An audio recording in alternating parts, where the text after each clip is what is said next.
kapag teacher ka ng DepEd, dapat ang iyong license ay active. Ibig sabihin, valid siya during the period na ikaw ay nagtuturo.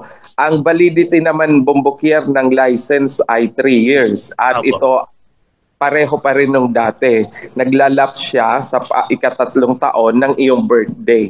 So kapag maglalaps dapat ng ikatatlong taon, dapat mag-renew na. Otherwise, para kang driver, teaching without license din, di ba? Without license, teaching without license. Yun nga lang, kung yung lisensya natin, meron na tayong 10 years na validity, ang sa PRC license, yung lalo sa mga guro, ay nananatili pa rin na 3 years ang validity ng license. So every 3 years, kailangang mag-renew.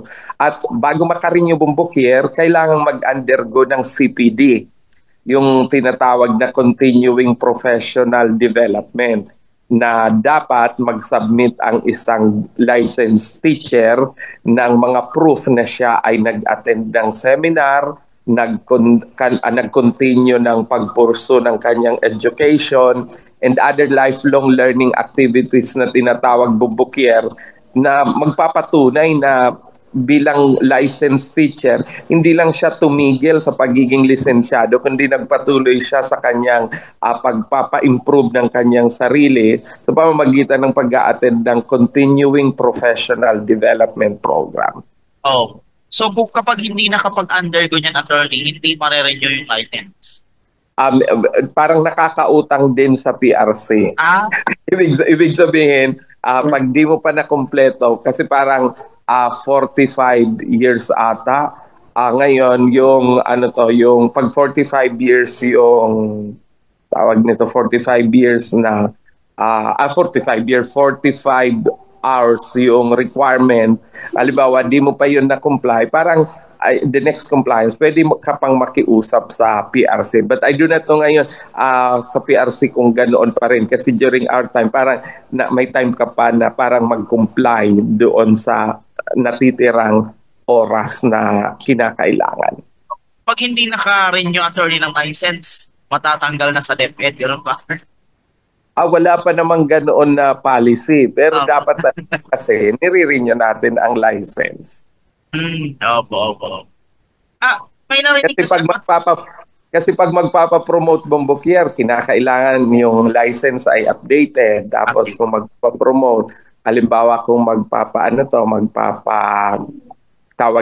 magsasubmit ka ng reclassification, yun, mga kailangan updated talaga yung license natin.